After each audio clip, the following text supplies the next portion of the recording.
भारत माता की, भारत माता की। हम गोगरा देवी का चरण वंदन करते हैं, अपना पंचने का प्रणाम करते हैं। सबन भाई बहनी का नमस्कार। आप सभी विंध्य के अलग अलग हिस्से से भाजपा को आशीर्वाद देने सीधी पहुंचे हैं। इतनी बड़ी संख्या में जनता जनार्दन के एक साथ दर्शन करने का मुझे सौभाग्य मिला है। मैं वाकई अभिभूत हूं।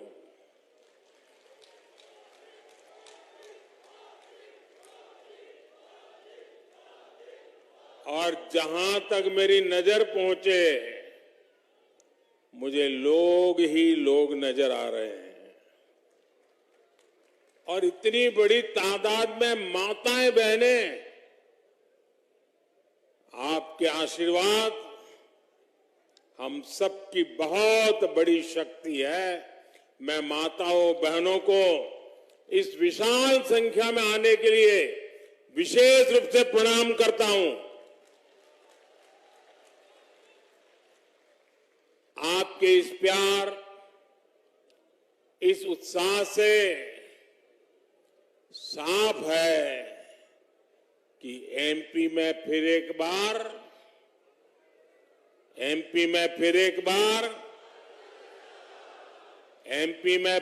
बार साथियों, आज यहां के लोग कह रहे हैं, एमपी के मन में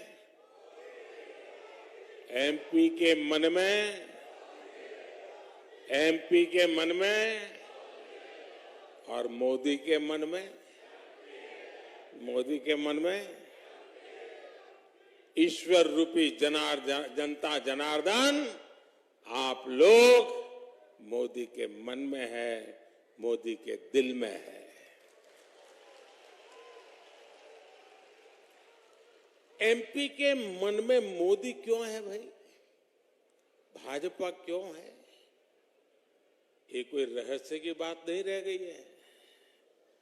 कांग्रेस ने केंद्र में हमारे यहां सेवा काल शुरू हुआ उसके पहले 10 साल तक जो सरकार चलाई, उसमें उसने गरीब और मध्यम वर्ग को लूटने का ही काम किया था। लेकिन आपके सेवक मोदी ने करीब 10 साल जो सरकार चलाई है, आपकी सेवा में 10 साल पूरे लगन से समर्पित किए हैं।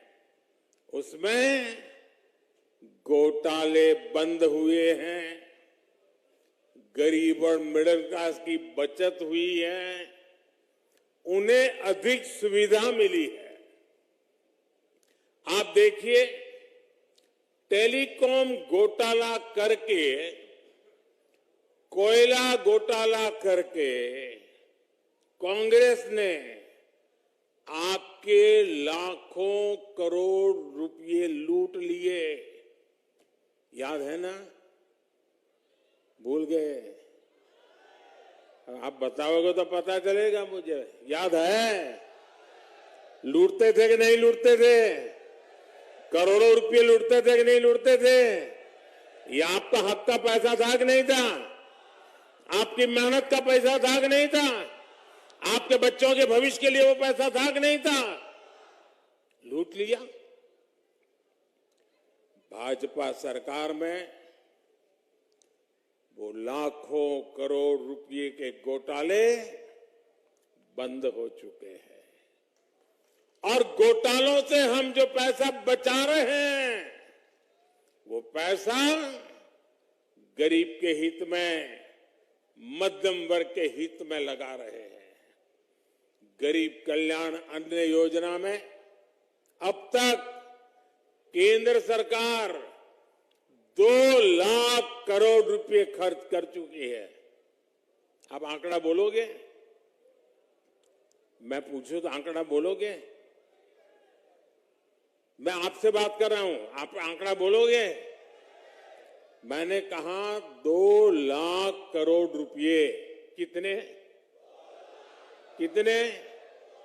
जरा माताएं बहनें बताइए कितने कितने? 2 लाख करोड़ रुपए। इससे 80 करोड़ देशवासियों को कोरोना के संकट काल से लेकर के अब तक मुफ्त राशन सुनिश्चित हुआ। गरीब के घर का चूल्हा जलता रहा। ये मोदी की गारंटी है कि देश का कोई भी गरीब परिवार भूखा नहीं रहेगा। और इसलिए भाइयों बहनों, आप सबके आशीर्वाद से मैंने निश्चय लिया है, मन बना लिया है, क्योंकि ये योजना मुफ्त राशन वाली दिसंबर महीने तक ही है। लेकिन मोदी तो आपके दिल की बात जानता है, और इसलिए मैंने मुफ्त राशन की योजना को आने वाले 5 साल के लिए बढ़ाने का निश्चय कर लिया है।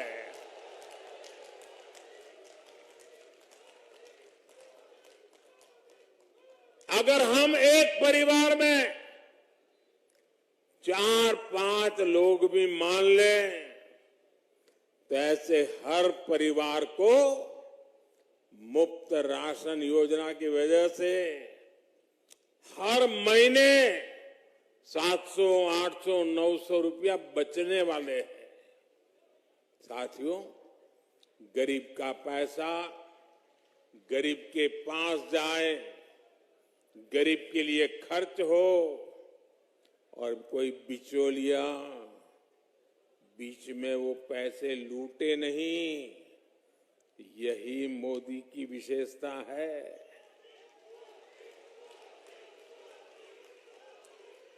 अब आप देखिए, आयुष्मान भारत योजना के तहत मोदी ने 5 लाख रुपए तक का मुफ्त इलाज की गारंटी कार्ड दिया है।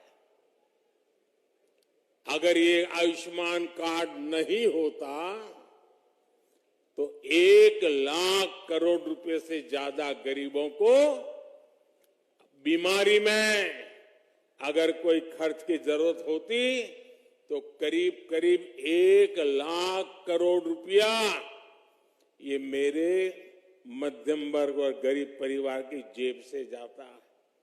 वो पैसा बच गया। भाजपा सरकार ने देश में सस्ती दवाओं वाले 10,000 जन औषधि केंद्र भी खोले। इन जन औषधि केंद्रों पर 80% डिस्काउंट के साथ दवाइयां दी जा रही है। और इतनी बड़ी माताएं बहनें हैं, अगर कहीं पर भी बोर्ड लिखा है ना 10% डिस्काउंट, तो पहले वहीं लेने जाएगी। ऐसा ही होता है ना, साड़ी लेने जाएं और एक दुकान पर लिखा है 10% डिस्काउंट, तो चलो भाई उधर नहीं जाना है, पहले यहां जाएंगे। ये मोदी दवाई में 80% डिस्काउंट दे रहा है, 80%। और इससे भी गरीबों के 25,000 करोड़ रुपए से ज्यादा खर्च होने से बचे हैं। और मेरे परिवारजनों, जब इलाज पर खर्च बचता है तो इसका मतलब सिर्फ पैसे की बचत होती है, ऐसा नहीं है।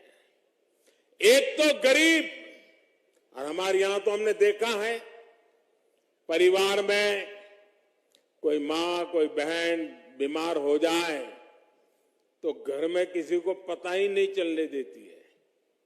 कितना ही दर्द होता हो वो काम करती रहती है, बताती नहीं है। क्यों?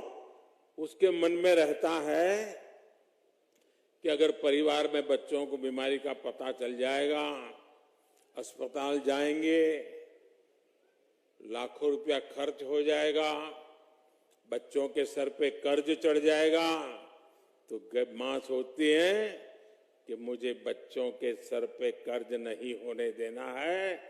भगवान जितने दिन जिंदा रखेगा रखूंगा, रह लूंगी, मुसीबत झेल लूंगी, दवाई भले ना हो लेकिन बच्चों को मुसीबत में नहीं डालूंगा। ये मेरे देश की माताओं बहनों का स्वभाव है। लेकिन मेरी माताएं बहनें, आपका एक बेटा दिल्ली में बैठा है,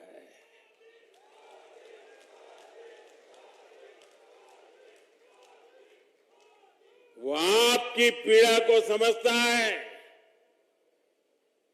मेरी कोई मां कोई बहन बीमारी झेलती झेलती जिंदगी काटे, ये उसका बेटा सह नहीं सकता। और इसलिए आयुष्मान योजना से सिर्फ पैसे बचते ऐसा नहीं, पूरा परिवार बच जाता है। परिवार के सपने फिर से जिंदा हो जाते हैं, परिवार फिर एक बार खुशहाल हो जाता है, नई जिंदगी जीना शुरू कर देता है। साथियों, देश भर के गरीब परिवारों को अपना पक्का घर मिले, ये गारंटी भी मोदी ने दी है। पीएम आवास की इस योजना पर ही अभी तक 4 लाख करोड़ रुपए सरकार खर्च कर चुकी है। आंकड़ा याद रहेगा आपको? कितना? जरा बोलना पड़ेगा भाई, कितना? इधर वाले बोलो ना, कितना? जो पत्रकार है उनको बोलने की जरूरत है, वो तो लिख लेंगे। जो पत्रकार नहीं है वो बोले कितना? 4 लाख करोड़ रुपया। लोग राम मंदिर बन रहा है उसकी तो चर्चा कर रही है, 4 करोड़ लोगों के घर भी बन रहे हैं दोस्तों। लाखों करोड़ खर्च करके घर बन रहे हैं। शौचालय हो, उज्ज्वला का मुफ्त गैस कनेक्शन हो, इस पर भी हजारों करोड़ रुपयों का निवेश सरकार ने किया है। हाल में उज्ज्वला की लाभार्थी बहनों के लिए सिलेंडर 500 रुपया तक सस्ता कर दिया गया है। यानी हमने गरीबों को सुविधाएं भी दी है और उनका पैसा भी बचाया है। मेरे परिवारजनों, कांग्रेस का इतिहास डगर डगर पे झूठ बोलना, लोगों को भ्रमित करना और बिल्कुल चेहरे पर कोई असर ही नहीं, इतना आराम से झूठ बोल लेते हैं। उन्होंने गरीबों से जितना झूठ बोला है ना पिछले 50-60 साल में, आप कल्पना नहीं कर सकते। कांग्रेस ने गरीबों से झूठ बोला, महिलाओं से झूठ बोला, नौजवानों से झूठ बोला। कांग्रेस ने किसानों से कर्ज माफी के वादे किए। झूठ बोलने की हिम्मत देखिए इनकी। और उनको लगता है देश की जनता पहले की तरह ऐसी है, भली बोली है। अब तो मेरे देश का नौजवान जाग चुका है, उसके मोबाइल में सारी जानकारियां होती है। वो परिवार को कहता है ये कांग्रेस वाले झूठे हैं। भाइयों बहनों, आज भी कांग्रेस यही कर रही है। इन लोगों ने 5 साल पहले 2018 में कहा था 10 दिन में कर्ज माफ करेंगे। लेकिन 15 महीने में भी उनको सरकार से चलाने का मौका मिला, कुछ भी नहीं किया। वहीं भाजपा सरकार जो कहती है वो करके दिखाती है, डंके के चोट पे करते हैं। हमने किसानों को प्रधानमंत्री सम्मान योजना, किसान सम्मान योजना के तहत उसके खाते में पैसा जमा कर रहे हैं और साल में 3 बार करते हैं। अब तक कितना किया है मालूम है आपको? मालूम है? भूल जाते हो ना? मैं बताता हूं, याद रखोगे? याद रखोगे? जरा हाथ ऊपर करके बताओ, याद रखोगे? हमने पीएम किसान सम्मान निधि के तहत इस देश के किसानों के बैंक खातों में सीधा 2,60,000 करोड़ रुपया जमा करवाया है। सीधी मदद भेजी है, और मैं सीधी में बोल रहा हूं, सीधी मदद भेजी है। पीएम किसान सम्मान निधि के 20,000 करोड़ रुपए एमपी के किसानों के खाते में भी गए हैं। हर किसान को 28,000 रुपये उसके खाते में मिले हैं। अगर कांग्रेस होती तो उनके तो एक प्रधानमंत्री पब्लिकली कहते थे कि 1 रुपया भेजते हैं तो 15 पैसा पहुंचता है। अगर ये पैसे उनके जमाने में गए हो तो कितने रुपए पंजा खा जाता? कौन सा पंजा ये पैसे मार लेता भाई? जब ऐसे काम होते हैं, लोगों की भलाई के लिए काम होते हैं, सिर्फ और सिर्फ देश का भला करने का इरादे से काम होते हैं, तभी लोग कहते हैं एमपी के मन में मेरे परिवारजनों, भाजपा सरकार की योजनाओं के जो भी लाभार्थी हैं, उनमें से अधिकतर हमारे दलित, हमारे पिछड़े और हमारे आदिवासी परिवार हैं। कांग्रेस के लंबे शासनकाल में सबसे बुरी स्थिति दलितों की, आदिवासी बस्तियों की थी। प्रधानमंत्री ग्रामीण सड़क योजना के सबसे अधिक लाभ हमारे इस इलाके के नागरिकों को हुआ है। मेरे आदिवासी भाई बहनों को, गरीब भाई बहनों को, दलित बस्ती के लोगों को हुआ है। भाजपा सरकार 100% बस्तियों को सड़क से जोड़ने के लक्ष्य के बहुत करीब है। आज कांग्रेस के नेता आदिवासियों को लेकर बड़ी बड़ी बातें करते हैं, लेकिन इनके परिवार ने जब पीढ़ी दर पीढ़ी देश में सरकार चलाई, तब उन्हें आदिवासियों की याद नहीं आई। ये भाजपा है जिन्होंने आदिवासियों का भविष्य सुनिश्चित किया। आप मुझे बताइए भाई, जवाब देंगे ना आप लोग? मेरा सवाल समझेंगे ना?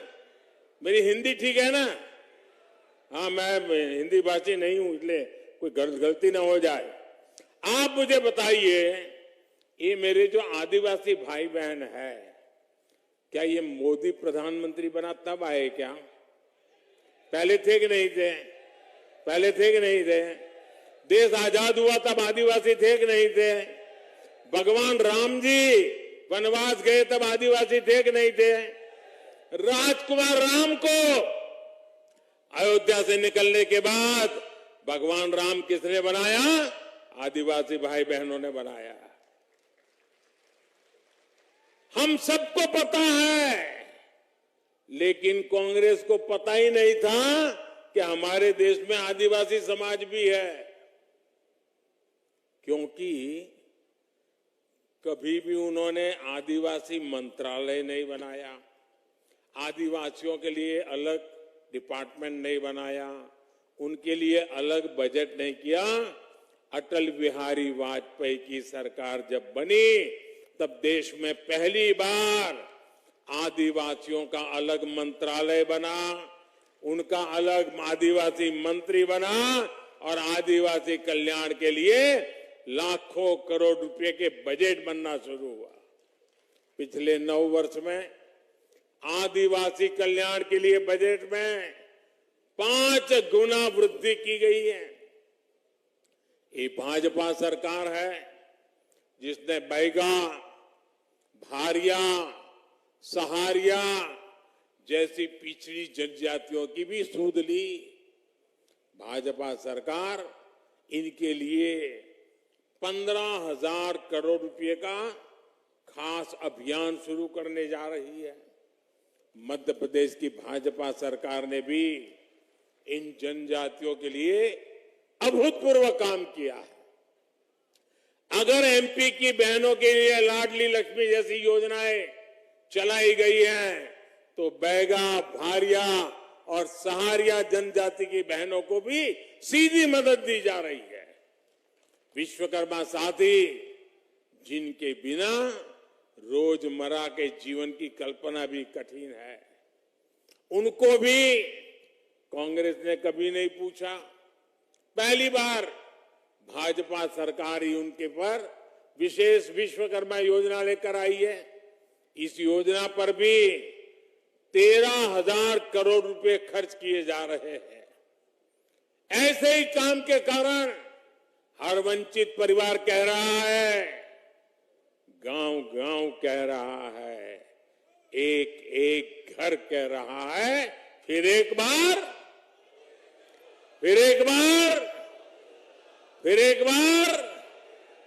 मेरे परिवारजनों, सीधी बीरबल की जन्मभूमि है।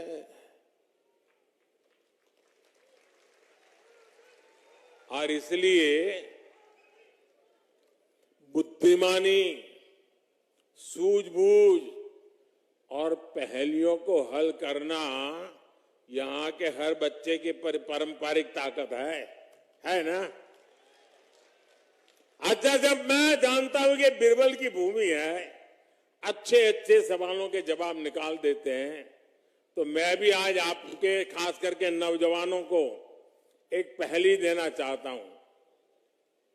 सुलझा दोगे? पक्का? देखिए, मध्य प्रदेश के जो युवा हैं ना, उसमें जो हमारे फर्स्ट टाइम वोटर है, जो पहली बार इस बार वोट डालने के लिए जाने वाले हैं, उनके सामने मैं गुत्थी रखना चाहता। आप ये पहले सुलझाएंगे? पक्का सुलझाएंगे?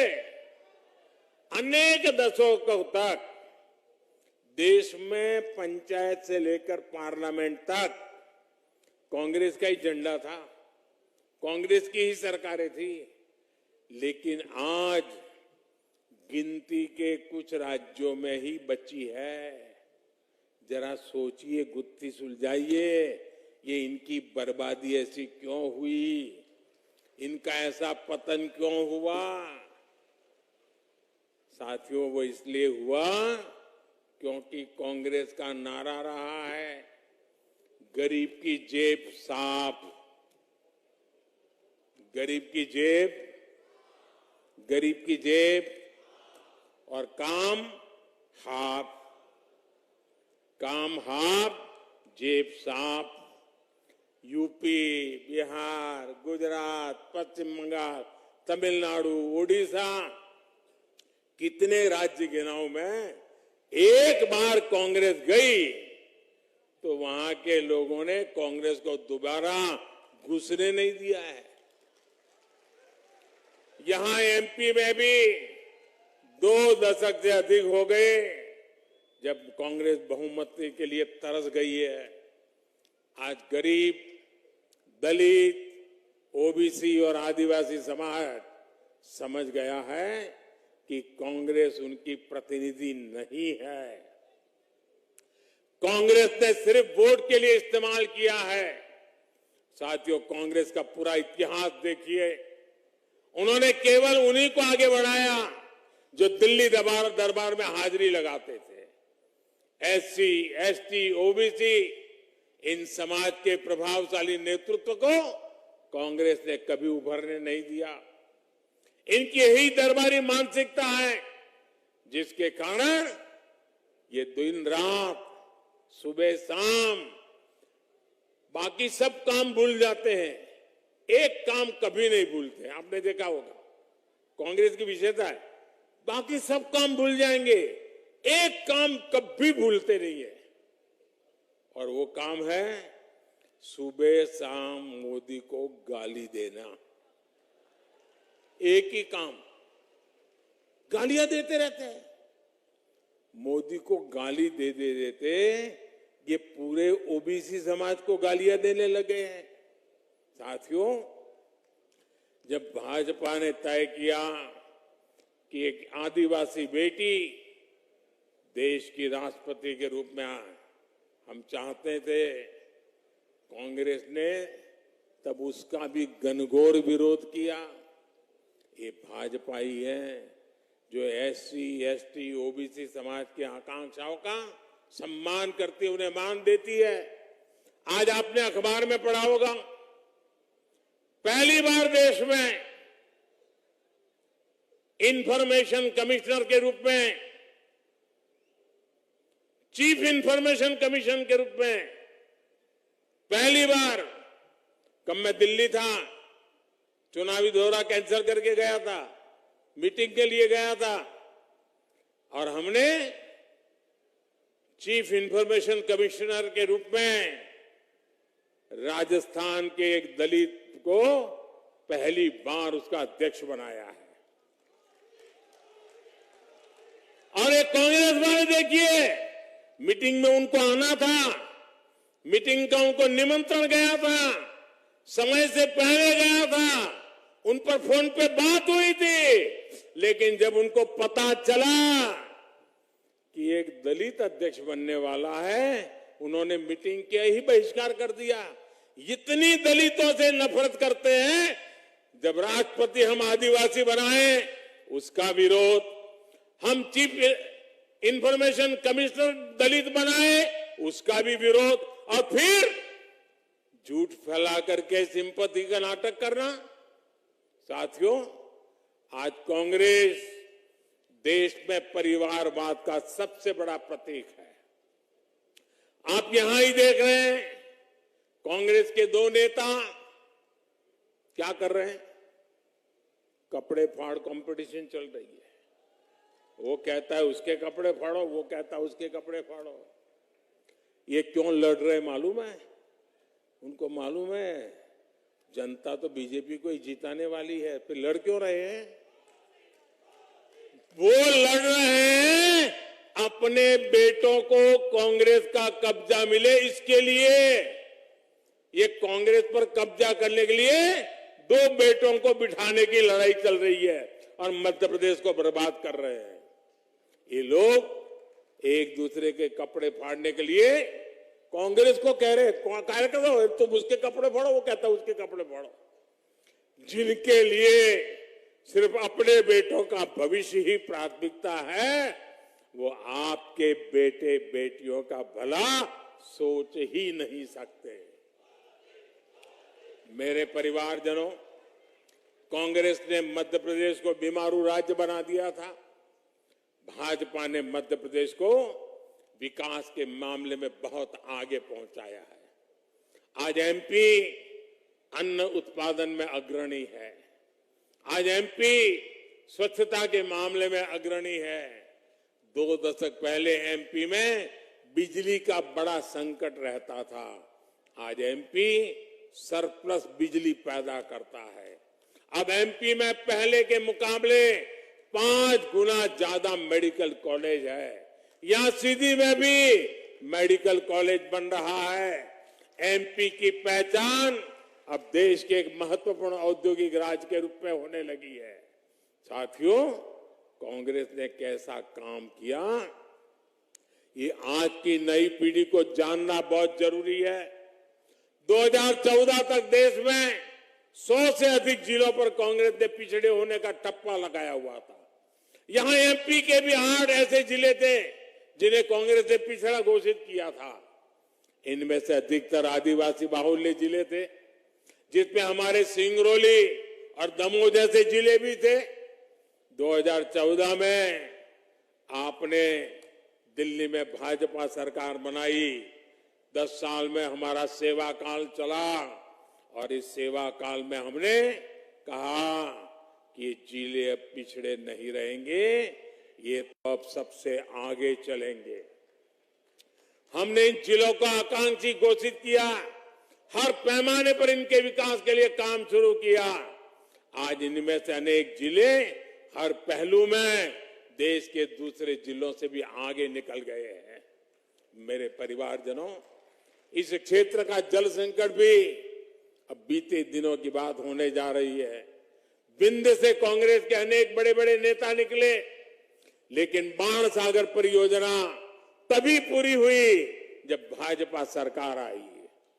आपको गुलाब सागर परियोजना भी भाजपा ने दी। इनसे इस क्षेत्र के लाखों किसानों को लाभ मिल रहा है। हर घर जल और हर खेत को पानी, ये भाजपा की प्राथमिकता है। मोदी ने अपनी हर बहन को गारंटी दी है कि उनके घर तक पाइप से पानी पहुंचाएगा। यहां के लाखों परिवारों को नल से जल मिला है। जल्द ही एमपी में हर घर तक पाइप से पानी पहुंच जाएगा। मेरे परिवारजनों, अपने दशकों के शासन में कांग्रेस ने मध्य प्रदेश को जिस गहरे कुएं में धकेल दिया था, अब उस कुएं से भाजपा एमपी को बाहर निकाल करके लाई है। यहां कुछ भी ऐसा नहीं होना चाहिए जिससे वापस एमपी गहरे कुएं में जाकर के गिर पड़े। अब तो तेज गति से आगे बढ़ने का समय है। आप याद करिए, इस पूरे क्षेत्र में आवाजाही कितनी मुश्किल थी। कब कहां लूटपाट हो जाए वह अक्षर बना रहता था। आज देखिए, सीधी रेवा हाईवे से बाईपास बनने से कितनी सुविधा हो रही है। 6 लेन की टनल से सीधी और रीवा की दूरी 1 घंटे से भी कम रह गई है। विंध्य प्रगति पथ का निर्माण भी तेज गति से चल रहा है। ये सब जानकर, ये जब बनकर के तैयार होगा तो यहां सुविधा के साथ साथ हर प्रकार के उद्योगों को भी बल मिलेगा। रीवा में एयरपोर्ट बनने से इस क्षेत्र में पर्यटन सेक्टर को भी गति मिलेगी। हमारी सरकार विंध्य क्षेत्र को सौर ऊर्जा के महत्वपूर्ण केंद्र के रूप में भी विकसित कर रही है। रीवा सोलर पावर प्लांट से पूरे एशिया में रीवा का नाम रोशन हुआ है। मेरे परिवारजनों, हमें मिलकर समृद्ध मध्य प्रदेश की इमारत का निर्माण करना है। ये जिम्मेदारी विशेष रूप से हमारे 18 से 25 वर्ष की आयु के नौजवानों की है। आज आपका एक एक वोट आने वाले 25 वर्ष के एमपी का भविष्य तय करेगा। इसलिए विंध्य के हर बूथ पर कमल खिलना चाहिए। गांव-गांव जाएंगे, जरा हाथ ऊपर करके बताइए। गांव-गांव जाएंगे, घर-घर जाएंगे, एक एक मतदाता से मिलेंगे। हर बूथ में कमल खिलेगा, पक्का खिलेगा। भाइयों बहनों, मेरा एक और काम भी करना है। करोगे? ये मेरा पर्सनल काम है। करोगे? चुनाव वाला नहीं है। करोगे ना? फिर ऐसा नहीं अभी हम तो नहीं करेंगे, हम तो चुनाव में पड़े हैं, ऐसा नहीं करोगे ना? करोगे मेरा काम? पक्का करोगे? अच्छा, आप जाकर के हर परिवार में जाके मिलना और उनको कहना कि अपने मोदी जी सीधी आए थे। कहेंगे ना? और उनको कहना, मोदी जी सीधी आए थे, उन्होंने आपको प्रणाम भेजा है। ये मेरा काम कर दोगे? हर घर मेरा प्रणाम पहुंचा दोगे? क्योंकि उनके आशीर्वाद मुझे एक नई ताकत देते हैं, नई ऊर्जा देते हैं, देश के लिए दौड़ने के लिए एक नई हिम्मत दे देते हैं। और इसलिए घर घर जाकर के मेरे प्रणाम पहुंचा दीजिए। मेरी यही अपेक्षा है आपसे। मेरे साथ बोलिए भारत माता की। पूरी ताकत से बोलिए दोस्तों, भारत माता की, भारत माता की, भारत माता की। बहुत बहुत धन्यवाद।